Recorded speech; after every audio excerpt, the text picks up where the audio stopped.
Morning, welcome back to my channel. আমার আরেকটি নতুন ভ্লগে আপনাদের সবাইকে স্বাগত। সবাই কেমন আছেন? আশা করি সবাই খুব ভালো আছেন, আমিও খুব ভালো আছি। তো আগের ভ্লগে দেখেছেন আমি দিদি বাড়ি আসছি, তো দিদি বাড়ি থেকে সকাল সকাল রেডি হয়ে বেরিয়ে পড়লাম। আর আমাদের ওইদিকে ট্রেনও চলে আসছে। ট্রেনে উঠে তারপরে নামার পর এদিকে বাসে উঠে পড়েছিলাম। দেখেছেন চারিদিকে কলকাতায় কত সুন্দর প্যান্ডেল হয়ে গেছে। কলকাতার দুর্গাপুজো মানেই তো বিখ্যাত, বাঙালির সবচেয়ে বড় উৎসব। আর কলকাতায় তো সব থেকে বড় দুর্গাপুজো পালন করা হয়। চারিদিকে কত রকমের প্যান্ডেল হয়ে গেছে, কত বড় বড় প্যান্ডেল, তার সাথে নানা রকমের মূর্তির ঠাকুর গোড়া হচ্ছে। এগুলো দেখছিলাম। দুর্গাপুজোকে এখন মোটামুটি 20 দিনের মতো বাকি। এখন থেকেই তো কলকাতায় প্রায় পুজো মানে পুজোর আভাস একবারে ঘোরতরভাবে পড়ে গেছে। কিন্তু আমাদের গ্রাম অঞ্চলের দিকে কিন্তু এতটাও কিন্তু নয়। আমাদের ঠিক মহালয়া শুরু হয় তখন থেকেই ঠিক কেনাকাটাটা শুরু হয়। এরকম কাদের কাদের ওইখানে হয় অবশ্যই কমেন্ট করবেন। আমাদের ওইদিকে তো বেশিরভাগটা এরকমই হয়। তো তারপরে কথা বলতে বলতে চলে আসলাম হাওড়ার দিকে। তো আজকে তো বলাই হয়নি আমি কোথায় যাচ্ছি। আজ হচ্ছে মঙ্গলবার। আমার শ্বশুর বাড়ির ওইখানে যে টেলারিং সেন্টারে আমি টেলারিং কোর্স করেছিলাম, তো সেই স্যারই ফোন করে জানিয়েছিলেন ব্যান্ডেলে আজকে একটা জব ফেয়ারের অনুষ্ঠান হচ্ছে। তো সেইখানে টেলারিংয়ের সম্বন্ধেও অনেক জবের অফার আসবে। তো তোমরা চাইলে যে ইন্টারভিউ দিতে পারো। আমাদের ওইখান থেকে অনেক মেয়েই আসছে। আমি যেহেতু কালকে দিদি বাড়ি চলে আসছি, মানে সোমবার দিন, সেহেতু আমি এই দিক থেকে শ্যাওড়াফুলিতে যে দাঁড়াবো আর ওই দিক থেকে ওরা এসে শ্যাওড়াফুলিতে নামবে। তারপরে একসাথে আবার ব্যান্ডেলের ট্রেন ধরে সবাই মিলে যাব।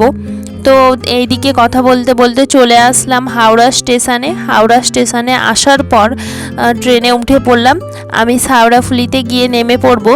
আর পাশেই দেখছিলাম যে বন্দে ভারত ট্রেনটা ঢুকলো। তো দেখতে বেশ ভালোই লাগছিল। এর আগেও বন্দে ভারত ট্রেন আমি দেখেছি, সেটা একটু ওই অরেঞ্জ কালার টাইপের, আর এটা একদম ফিট সাদা যে বন্দে ভারত ট্রেনটা। তো দেখতে বেশ ভালোই লাগছিল।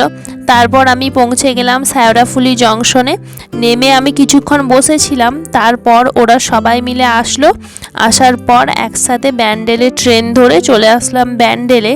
তারপর ব্যান্ডেলে নামার পর এই আইআইটি কলেজটাতেই আমাদের হচ্ছে যে জব ফেয়ারের অনুষ্ঠানটা সেটা অনুষ্ঠিত হচ্ছে। সবাই মিলে আসার পর এইদিকে আমাদের ফোন নাম্বার দিয়ে স্ক্যান করতে হচ্ছিল। তো আমরা স্ক্যান হয়ে যাবার পর সবাই মিলে এন্ট্রি করে সবাই একটা করে টোকন নিয়ে নিলাম, মানে কে কোন জবেতে ইন্টারভিউ দেবে সেই বিষয়ে।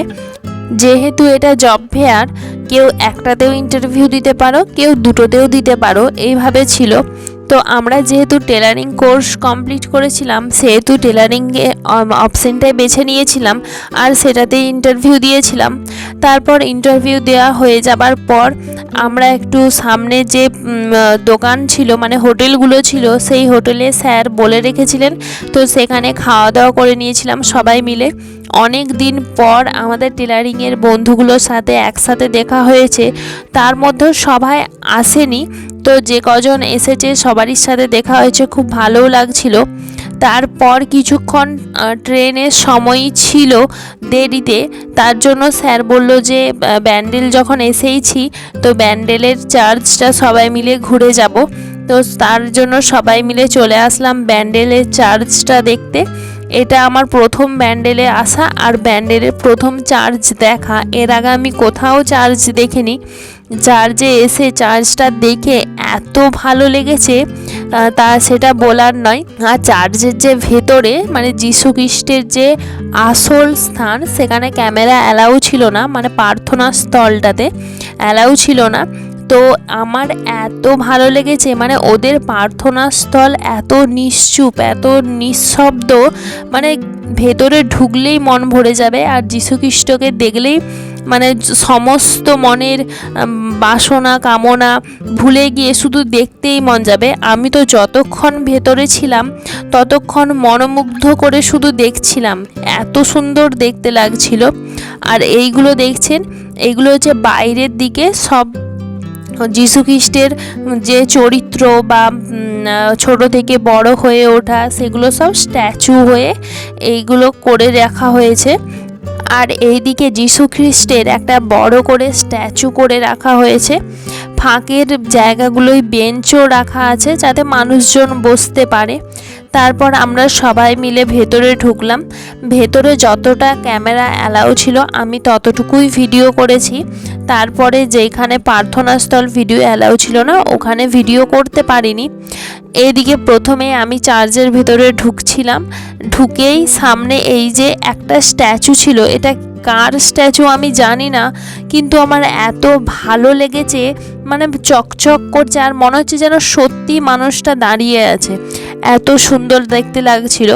আর ঢোকার সময় এই যে হলের দেওয়ালগুলোতে সব প্ল্যাকার্ডে করে যীশুখ্রিস্ট ছোট থেকে বড় হওয়া, তার কাজকর্ম, মানুষের সাথে মেলামেশা সব ছবি দেওয়া আছে আর সাথে ইংলিশে লিখেও দেওয়া আছে। আমরা তারপরে সবাই একসাথে হলের মধ্যে প্রবেশ করলাম। আর তার ঠিক বাঁ দিকে এদিকে ছিল যীশুখ্রিস্টের একটা মূর্তি আর সুন্দর একটা বাগান। এত সুন্দর বাগানটা, আর ছোট ছোট লাল লাল চারিদিকে ফুল ফুটেছে, দেখতে বেশ সুন্দর লাগছিল। তারপর চলে গিয়েছিলাম এই যে প্রার্থনা স্থলে, ভিডিও অ্যালাউ ছিল না। প্রার্থনা স্থল দিকে বেরিয়ে যাওয়ার পর চার্চের একদম টপ ফ্লোর, যেখানে একদম সব থেকে উঁচু জায়গাটা, সেইখানটায় উঠছিলাম। এত সুন্দর ফুরফুরে বাতাস দিচ্ছিল আর সেই দিনের ওয়েদারটাও এত সুন্দর ছিল, একটু কোনো রোদ ছিল না, মাঝে মাঝে ঝিরঝির করে বৃষ্টি হচ্ছে আর মেঘলা মেঘলা ওয়েদার। সেই জন্য ওপরে উঠে যাওয়ার পর এত সুন্দর ওয়েদারটা লাগছিল আর ঠান্ডা ঠান্ডা বাতাস বইছিল। সিঁড়ি ভেঙে অতটা উপরে উঠে আসার পরও কোনো কষ্ট হচ্ছিল না। এই যে ওপর থেকে যে নিচে আমরা যেখানে টোটো থেকে নেমেছিলাম আর নিচের বাড়ি ঘর, তারপরে রাস্তা সব দেখছিলাম। আর এখানেও একটা যীশু খ্রিস্টের ছবি ছিল, সেইখানে অনেকে মোমবাতি জ্বালাচ্ছিল। আর পাশে একটা গম্বুজের মতো ছিল, এই যে এই পাশেতে এই গম্বুজটা একটা ভীষণ বড় ঘন্টা আর দেওয়ালেতে একটা ভীষণ বড় ঘড়ি ছিল। ওই যে ঘড়ি দুটো, চারদিকে চারটে ঘড়ি ছিল। আর এই যে খ্রিস্টানদের এই চিহ্নটা দেখলেই না আমার হচ্ছে একটা ভূতের সিনেমার কথা মনে পড়ে যায়। সিনেমাটা আমার এখনো মনে নেই ঠিক নামটা। সিনেমাটা একটা হিন্দি সিনেমা ছিল। তো ওই যে দূরে একটা নদী দেখা যাচ্ছে, ওই নদীটা কি নদী ঠিক জানি না, সবাই জিজ্ঞাসা করছিল কি নদী কি নদী। তো আমার মনে হচ্ছিল গঙ্গা নদী বা অন্য কোনো নদী হতে পারে। আর এইদিকে যে খ্রিস্টানদের সিস্টাররা থাকেন, তো তারা ওপরে আসছিল কোনো প্রার্থনা করতে হয়তো। তারপরে এইদিকে আমরা নিচে চলে আসলাম। আর যীশু খ্রিস্টের এখানে একটা মূর্তির পাশে একটা ছোট্ট জায়গায় জল ছিল, আর সেইখানে না সবাই কয়েন বা পয়সার নোট এগুলো সব ফেলেছে, হয়তো যে যার বাসনা জানিয়ে এখানে ফেলেছে। ঘোরা হয়ে যাবার পর যে যার গন্তব্যস্থলে চলে গেলাম।